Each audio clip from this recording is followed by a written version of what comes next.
Hi, Bill Kristol here with the Bulwark on Sunday. We're on at 10 a.m. Eastern time today instead of our usual noon because of scheduling, but very pleased to have Sarah Longwell with me. And we're going to, what are we going to do, Sarah? We're going to cheer people up, update people on the situation. I did that secret podcast with JVL on Friday. What? Too bleak. It was bleak. It was dark. You know, you need to, you were away for a couple of days with your family, well-earned little break. And, you should, as I said to you in the text, you should not go away because it just leaves me and JVL there to reinforce our bleak view of things. Anyway, yeah. You had a nice break? It did. Short break. Kids' spring break, short thing, but good time with the family. And I'm back, but I appreciate all my subs. I had a lot of travel in March, guys. April, wide open skies. Great. Yeah, no, I'm here for April too. I'm looking forward to it. Okay, so let's talk. I don't know. What do you want to begin? I mean, JVL and I were sort of focused on the progress of Trump's authoritarian project, which I think has progressed maybe more than even we expected, but certainly more than a lot of other people expected, and some lack of effective resistance, both from the Democrats and from law firms and universities and so forth. So you focused an awful lot on the resistance, the opposition, how it can be done better, that it can be done at all. What do you think? Yeah, I'll start by without JVL here, missing my best friend, and with due respect to him, I thought his diagnosis of the problem is more or less correct in the sense that the idea that everybody today, law firms, media, like they're all acting like the Republican Party of roughly 2018 as it started to collapse, right? Like they were starting to run out anybody who was standing up and opposing them. But Trump faced opposition in his first term, right? He had faced a ton of internal opposition and he faced institutional opposition. And they've pretty much figured out how to make everyone either by running them out or by forcing them to bow to their whims, the media institutions, by threatening them, by making them feel threatened. We were at something recently where somebody asked the question, there's a term that's kind of used in the democracy world right now, closing civic spaces or the chilling of civic spaces. So what does that mean? And it means essentially this, and I think it's something that goes underthought about when we sort of think like, why is everybody being such a coward? Which is how much menace Donald Trump brings with his newfound sort of swagger and what he calls a mandate from the people. And this is why he feels fine threatening Greenland and, threatening Canada. It's all really dominance politics. And people are caving in the face of dominance politics really quickly. And one of the things I was trying to explain this to somebody the other day, and I remembered how when it came time for impeachment, when you were asking people why they wouldn't vote for impeachment, people would say things. This was in public reports, but people would just say the line, well, I've got kids. This was in some of Mitt Romney's stuff. And the implication there is the level of threat that they bring to one's family and to one's person when they stand up is more than I can bear.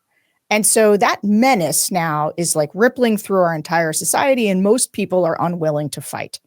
That's the bleak part. That's the assessment JVL was making. That's the part I think is correct. Yeah, yes. Just one footnote to that. I think it's such a good, useful way of thinking about it, which is what happened to the Republican Party. And we all saw, and so many people lamented, and non-Republicans said, and some of us ex-Republicans said, oh my God, how can this be happening? That's in a way is the forebear, the harbinger of what we're now seeing. And people maybe have a better understanding of how easy is not the right word, but what's the right word? How conditions can really lead to a kind of incremental collapse, and people can talk themselves into things and rationalize things, and weird combination of fear and ambition and just going along to get along. And anyway, I think it's a useful analogy because we have seen this before, right? It's not something like totally we've never experienced, No, and you're right that it is a combination. I think at this point, having watched a lot of this now for almost a decade, we can assess pretty clearly that Disney caves in part out of fear of what they will do and in part out of thinking, well, this is a very transactional person, a very transactional government. If we work with them, we will get what we want. And so that combination kind of fuses together into what looks like cowardice, in part because the cowardice that we're thinking of is the unwillingness to put the greater sort of American experiment, like democracy, the idea of sort of caving to the fascists, right? People are doing it because they're like, well, I've got shareholders. Like there's a story that they can tell themselves that isn't saying, boy, I'm afraid. Right. It's one of saying, well, I've got to protect my shareholders, or I've got to protect my employees, I've got to protect my family. And you take this psychological piece. I don't like to get in Trump's mind, but I feel pretty confident getting in the minds of the people who cave, in part because I listen to people all the time, and you can quickly understand that there's a way that people are like, well, I'm not being a coward. I've got people to protect. And you saw this with the law firms recently, right? Very clearly. The Paul Weiss letter is literally what you just said. Exactly. And that's incidentally, don't you think it's actually how should I put this? It's more effective if they do this than if they just say, I'm scared. No one wants to be part of a group that's just timid and scared. But look, I have ethical obligations to our clients. I have ethical obligations to our colleagues here. I can't just put them all at risk. We can give a little bit here, some pro bono work. Some of it we do it anyway, and as a result, I'm doing the right thing. The claim that they're doing the right thing, I think, is very important, but very bad because it makes the caving, how should I put it, seem more plausible, right? I mean, not plausible, more defensible than it would otherwise. Look, I mean, rationalization is sort of a key to how people get to these places. And the other thing is the sort of blame. That letter is a really good example of this, and one in which you can sort of tick through the psychological factors that allow this stuff to happen. And one is to say, we became aware that people were coming to poach our clients, right? Because they knew that we were now, with the eye of Sauron had fallen upon us. We were in the breach, and they were using it against us. And so we had no choice. And so not only are you not to blame, but these other malign actors are to blame, right? They're taking advantage of it, which is true, by the way. It is like there's truth in a lot of this. It is gross that in this moment, whether it's media companies that didn't rush to the AP's defense, or law firms that didn't rush to their defense, or universities, when you fall into the collective action problem, or what is it, where you let people pick you off one by one, like you are a gazelle, the lions are coming for you, and they isolate one of you. The herd is the protection, right? The safety in numbers is a real thing. And the fact that people aren't exercising that now to protect the broader, just the broader project of what's happening, to fight back against what's happening. Instead, they're doing the first they came for them and I said nothing stuff, right? Okay, so that's the problem. Right. And so what's the solution in the face of that? The solution is obviously, and this is where I think JVL also gets it right, is the sort of, he was using the word solidarity, which rubs me and my like old conservative instincts just slightly wrong, because it's very like solidarity, brothers and sisters of the, whatever.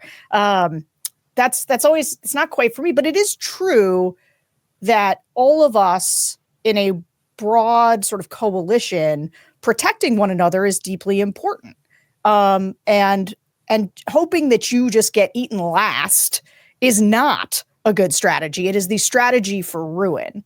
And so JVL laid out kind of a populist, activist way of fighting back, which kind of had AOC at the center. And so I'd like to build on what he did, and but take it in a slightly different direction, because I have some critiques of it. So one is, when you have a movement, that,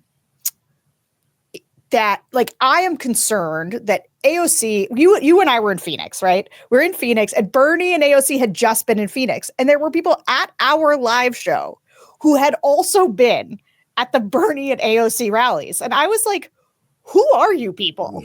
Like, who is the audience? It's a broad coalition, Sarah, get with it, Well, that's sort of the point, right? And I expressed this at the live show, but I think it's really true. My concern is that because AOC and Bernie are the ones who are willing to go out there and say something at the moment, which, good on them. This is not me criticizing them. This is me saying, thank God somebody is standing up, because a supine Congress, a supine Democratic Party has been part of the problem these last couple of months. And so anybody jumping in is good. The problem is I think it does need to be. You run the risk of it becoming a progressive, like a political movement, as opposed to a broad coalitional anti-Trump movement, which is what you need for this sort of thing to thrive, right? People have to feel like everybody is welcome in this coalition, not just progressive Democrats. And this is especially true, I think, at moments when you I think it's true when you're trying to win elections, but for people for whom you say, well, we have political differences with those people, and this again is something JVL says in his newsletter that I think is right, is you want everybody. Like you can't let your sort of personal political policy disagreements get in the way of the broadest coalition possible to push back against Trump, right? Everybody has to feel welcome in it, which brings me to one of the most important things that we need that is absent right now and is only just very slightly starting to emerge, which is leaders, right? Movements need leaders. And so I would say that AOC and Bernie, fine, but you need the rest of the spectrum out there, preferably all together, preferably demonstrating like solidarity isn't like the fist progressive 1960s solidarity. I think that's a loser. I think broad-based coalitional solidarity in which people say, look, we can all agree that what is happening here isn't okay, is deeply important from our leaders to sort of demonstrate the big tent and the big umbrella.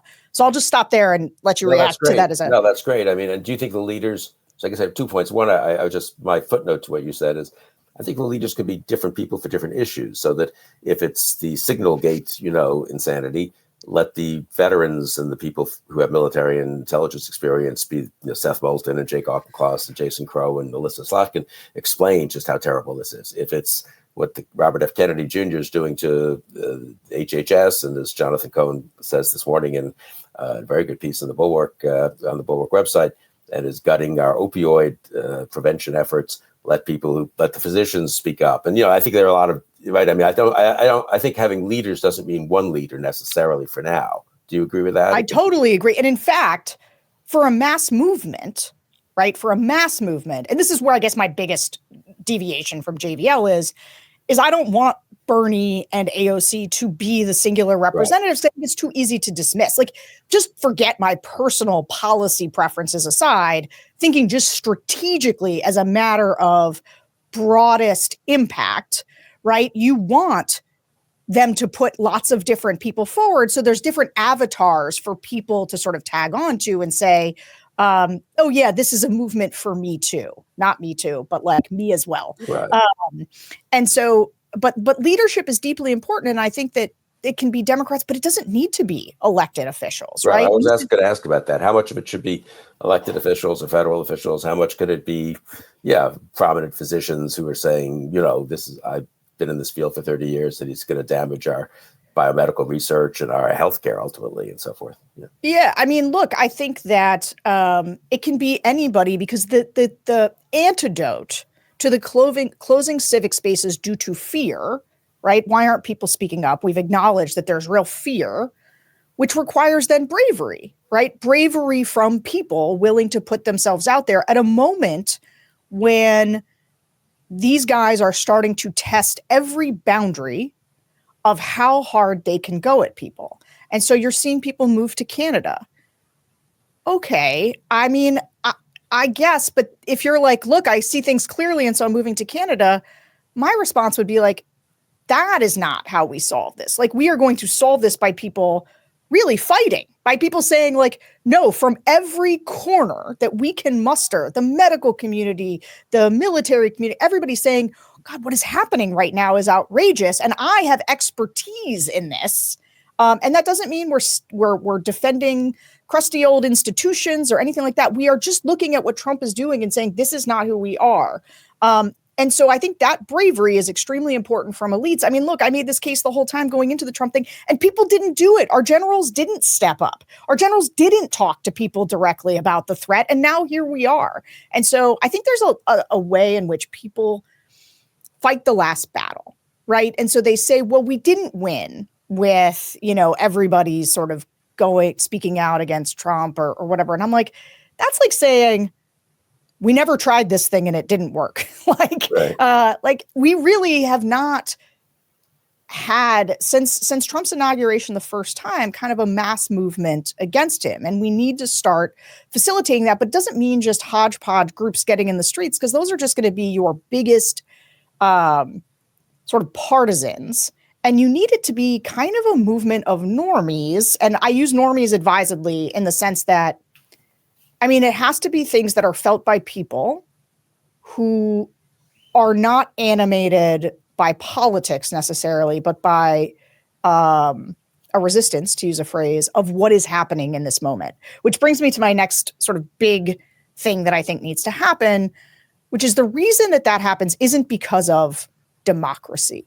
Our friend Bill Galston says this, and I think it's very true, that democracy is not known by its roots, it is known by its fruits. And so the things that are happening to people are going to be the accelerants for why average people decide that this administration is not doing a good job, which is what we need. We need Trump to be at 32%. Like, just set that as a benchmark. We want Trump to be at 32% because at that point, he becomes deeply politically ineffectual. He becomes more of a liability than an asset. Now, we've always thought that his hardest hardcore people are around the 30% mark. And so how do you get him down? It's the economy. Just on the practical effect of knocking him down, incidentally, is not, it's public opinion in general, and it's a predicate for 2026 and so forth. But actually, since to stop a lot of things from happening, we need 4 Republican senators and 4 Republican House members to defect. That is so, I think, God knows they seem very resistant to defecting, but I think at 35%, the odds of getting them to defect, some of them on some issues, not all of them on everything, but enough on some key issues to really start to chip away at the sense that he's in charge, that he's got everything under control, I think the whole dynamic changes at that point. And there is a bit of a spiral, right? He's benefited from the opposite spiral. He's so strong. He gets all these horrible nominees through. We fight them, we lose. And then it's like, geez, he can get anything done. He can get all these guys confirmed. The opposite could happen too, though, I think, if he's reversed on some Robert Kennedy Jr. thing here and the military thing there and the the tariffs here. I think there's a real chance to chip away. Do you seem to be a little more optimistic that he could be chipped away at than other people? I do. But here's why. And I think that the reason that people get stuck on that, it's impossible. Like, you just said something. You said we have to get these 4 Republicans in the Senate and the House, and everybody goes, oh, well, that'll never happen, because it probably won't in the near term. The only way it happens, and this is my point, and this is where JV and L and I have like the most fundamental difference. And he seemed to kind of pick this up in his newsletter, and I was talking about this in the Phoenix show. JVL thinks people are the problem. I think people are the solution. And they're basically the only solution that we have. And here's the thing, the fear that I talked about at the beginning, that tends to be more a province of people who are in some ways like high profile or near the powers, like people, they want to shut up, right? Whereas any individual person who's quite a bit further from that doesn't have that same kind of fear. Like, I'm talking about, and this is the key, every person who is suffering negative personal consequences as a result of the Trump administration's policies. You can't get your Social Security check. You can't get somebody to help you at the offices because they're closing them. You suddenly can't get access to vaccines you used to get access to. The tariffs are destroying your small business. Whatever it is, this isn't about democracy. This is about the fruits, right? This is about what people experience in their lives. And it is about getting them to tell those stories to each other, because people, just individuals, are more credible to each other than anybody at the elite level. And so I don't think about it in terms of elites. I think about it in terms of a mass movement. And I think about it less in terms of solidarity, quasi-solidarity, and more about we are all suffering under the same bad policy regime. And like that extends in this broad way. And how do we get people to tell those stories so that the main dominant story that people hear about the Trump administration is it is causing lots of Americans harm in all kinds of ways. And so I think that, and the way that you get for Republicans to abandon him, right? I mean, I think people showing up at these town halls is good because you want to demonstrate that people are angry. That anger needs to turn into a mass movement. And I think as the negative personal consequences of a lot of what the administration is doing, we will see more of that. But I think the job of leaders then is to encourage people to tell those stories. Like it can be symbiotic, where Democrats, they're probably not going to lead on this. They're going to need people to lead them. They're going to need to feel like there's a movement behind them to speak. And that's pathetic on one hand, but that is, I think, how it's going to work. Like we are going to need people to start reacting. And I think the leaders don't have to be super well known or super high up. They could be. I mean, if it's a time for new leaders to be born. Well, that's it. And I think you see that, though, who's resigning from the law firms in protest, 30-year-old associates who resigned from the Justice Department and wrote the most eloquent letter. Many people have resigned at this point, but Danielle Sassoon, who's 40, I think, in New York, resigned from the Southern District of New York. I think somehow elevating those people more. And again, because people, as you say, will react mostly to practical effects on them, but they also want to see people they admire or people they might identify with or people they would like their kids to turn out to be like, if they're older, my age, sort of they want to see that kind of person out there standing up, right? It's not just career politicians or a Democratic senator from a safe Democratic state, and which is fine. They should do their thing. But I think somehow getting those in-between leaders, if that's the right way to think of it, not already super famous, not Jim Mattis necessarily, not, Well, Jim Mattis isn't going to help us out here. So and not former President Bush. So all those people, whatever, right? But some of the younger members of Congress, some of the younger just people in civil society too. Yeah, I think that's the trick. We should, that would be worth really, obviously we are trying to help people do that, but I think that's a good focus. And people are too much. I go to these. I'm going actually taking off for Boston shortly to speak at one of these kinds of conferences you've been at, many of Democratic Party funder types and all. And it's always, why isn't Hakeem Jeffries doing this? Why isn't Chuck Schumer doing that? And I have my own issues with Jeffries, and especially with Schumer and with some of the other leaders, governors, and so forth. But I think they're not the solution, right? They're not. And I will say, look, I'm sort of a down with the gerontocracy type anyway at this point. I think that the problem, and not always, I got to say, I'm actually a big believer in experience. I just think the problem is this is a very unique moment. And one of the things that I think a lot of the meetings that we're going to and the elite level conversations are really missing is, and this goes back to fighting the last battle, is they're kind of looking back and wondering what everybody got wrong. And I think that's a useful exercise. I did yesterday, my podcast with Jen Psaki came out. We're still litigating 2024. But I do think that what is required is people being clear-eyed about the moment that we're in. And I think when you get somebody like Schumer saying things like, well, I've gotten more Democrats elected than anybody, he's just living in an old paradigm.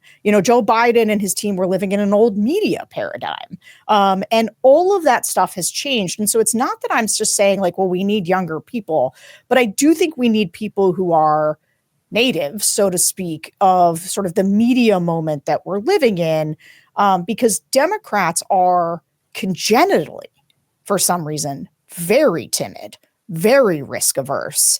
And this is just a moment for people to be bold. And it's for, I think, people who talk about doing things a lot of the old ways are going to get left behind. Like, this is a moment to break new ground in how we communicate and how we demonstrate bravery. And I will say, this is, again, going back to, I think that people making individual TikToks and Insta Reels, these are things I'm not even on, but flooding the zone with their stories of the way that they're being impacted should generate then from elites, right, a sense of, okay, here's how people are being harmed. I can help encourage more people to do this, in part by being out there myself. I think, cowardice kind of, just like courage is contagious, so is cowardice, right? And so when everybody's telling themselves that they're justified in keeping their heads down, it just gets a lot of people with their heads down. Everyone's getting steamrolled. And so people right now, they're like, well, I don't want to be the one to put my head up over the parapet because it's going to get shot off. But, it's like kind of need Spartacus moments, right? Everybody being willing to say, I'm here and I'm going to speak up. And I think if we get over this collective action problem or collective inaction problem, I should that we can get somewhere. That's what it's going to take.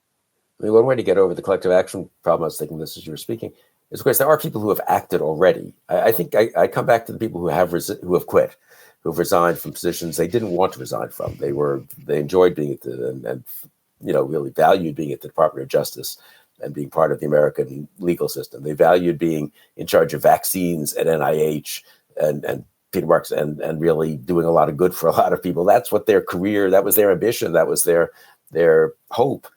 They gave it up. And I do think they could really be because they've already acted. It's not like asking people to do things in the future. I mean, that's also fine, right? And I do think maybe we could do more, others could do more to really elevate those people. And but yes, as you say, I mean, the fact that Democratic members of Congress are opposing a Republican president isn't that newsworthy. And sometimes it just seems like politics as usual. It needn't be. And I think on some issues, some of them have stepped up and explained pretty well why this is so horrifying, the signal stuff and all that, if you're from the intelligence community and stuff. But I don't quite know how to do that. How do you lift up some of these mid-level voices, I'm going to call them younger voices too? And really, because I do think people will be inspired to some degree. And then when they are also affected themselves personally by the cutbacks in health services or in a million other things, or they see that we're now buddies with Russia and enemies with Denmark or Canada, they think, oh my God, or that some of the deportations, there's just so many things people can get moved by. Different people will get moved by different things. I don't know, elevating those new voices really is some of it will happen organically, I suppose, right? But yeah, I think part of the problem that Democrats run into is sustainability of things. So you know the name of Danielle Sassoon, and as do I, because she was one of the first people to really stand up at a moment when nobody else was, and it was really important. But I think Danielle Sassoon was somebody who, in her own just being able to sleep at night, had to stand up. But she did not crave then a lot of additional attention. And in fact, I think some of this in the first term became a bit of a problem, right? As you got some sort of people who seemed very attention seeky in the way that they were doing it.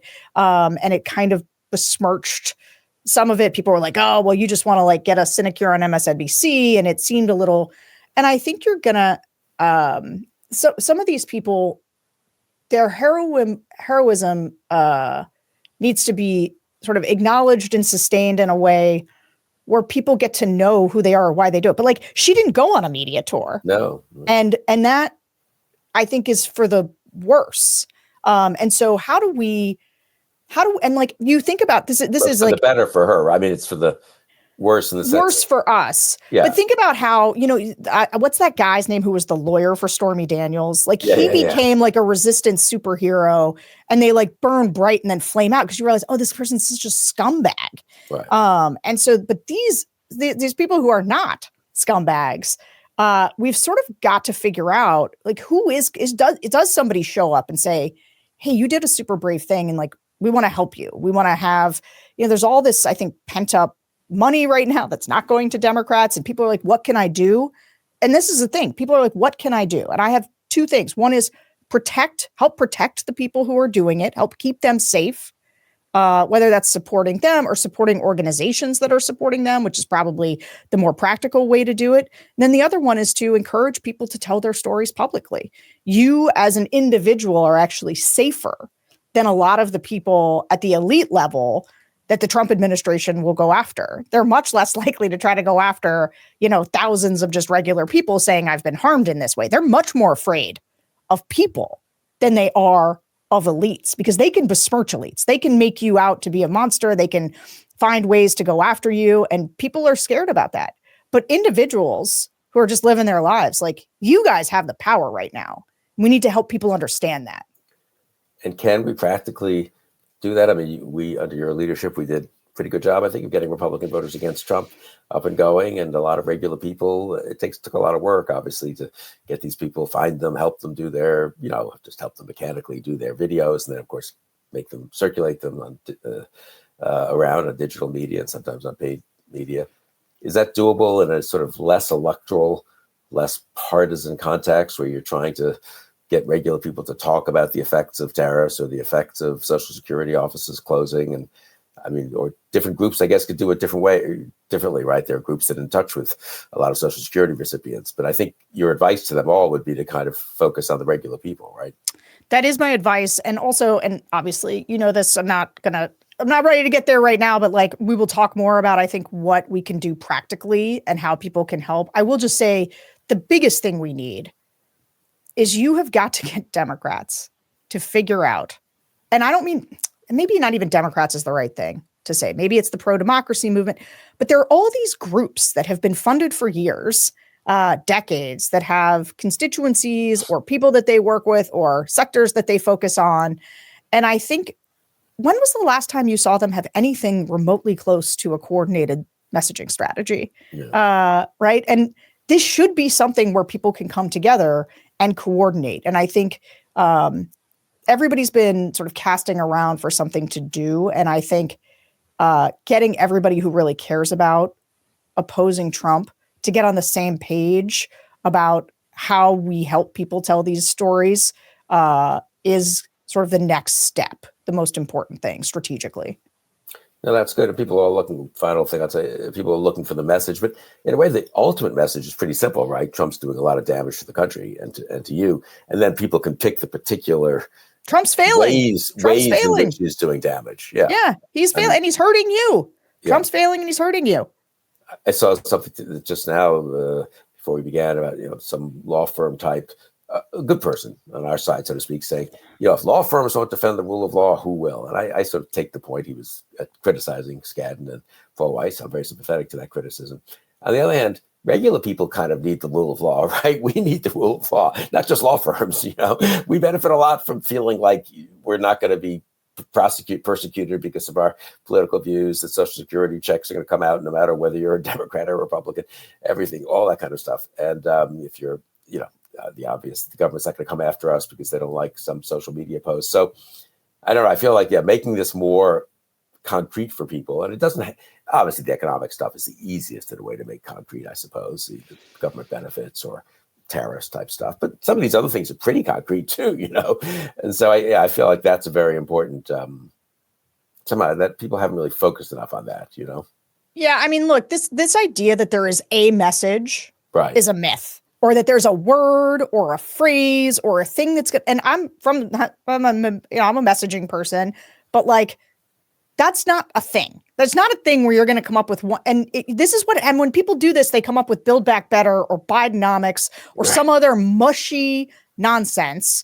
And look, honestly, Trump is very good at the messaging game in the way where make America great again, or more specifically, America first. I think America first is brilliant. And the reason is that it doesn't say democracy, which is an abstract term. It talks about America, which is a thing that we're all grounded in, is part of who we are tribally. But America first isn't a slogan. It's a message about prioritization. And when you're an American and you say, yes, I want to come first, that can strike at the heart of every person who identifies as an American. And I think that that's important. That's a good way to think about how do you create an umbrella movement in terms of how do you make people feel like they're all a part of it. And he has done a good job of that. And I think the best way that Democrats, I think one of their big failures over the last many years is compartmentalizing people. And so that's why I am going back to the very beginning, want there to be massive and diffuse leadership, lots of rising stars, lots of different messages for different audiences. But the ultimate place you're getting is Trump is doing damage to us. All kinds of ways. He's doing damage to us. So, I don't have a slogan for it yet exactly, but I'll work on that. Well, that's close. That's pretty close, No, that's great. Well, thank you. This was really terrific. And I hope I'm sure a lot of people will watch it, and I hope they act on it. And meanwhile, you and JVL can, now that you're back, and spend all week arguing about just when he's too gloomy, and the chances of dictatorship, as he thinks, 30 or 40%, or really only 10 or 20%, and so forth. Well, can I tell you one last thing? Just I'll leave you with this thought, because I've been thinking about this a lot, which is we're in this moment where Trump is going to tear everything down, and Elon, they're going to tear everything down. And there's a lot of support for that because a lot of people were fed up with a lot of the institutions anyway, right? Didn't feel like they were serving them. And there's a world in which they're going to tear it down. We're able to explain to people why Donald Trump is the cause of their personal pain. And then we're going to get to rebuild. And it doesn't have to be what it was. And we should start thinking about how to have a forward-looking viewpoint and vision for what an America resurgence is going to look like. And if they want to own tearing it down, fine. I want to own the resurgence. That's great. That is really a great note to end on. Sarah, thanks for taking time out of your Sunday, and I'll let you get back to it. And thank you all for joining us on Bulwark on Sunday. Hey, YouTube fam, if you want to support the Bulwark, the best way to do it is by becoming a YouTube Bulwark Plus member. The Bulwark is truly independent. We have no corporate overlords. We're not settling any dumb lawsuits with Trump. By joining, you help support our work, and you can get a bunch of perks right here on this platform. Ad-free content, bonus videos, live streams, and some emojis of me, which I guess some people want. So come join, come hang out, become a Bulwark YouTube Plus member, and I'll be seeing you in the comments. So behave.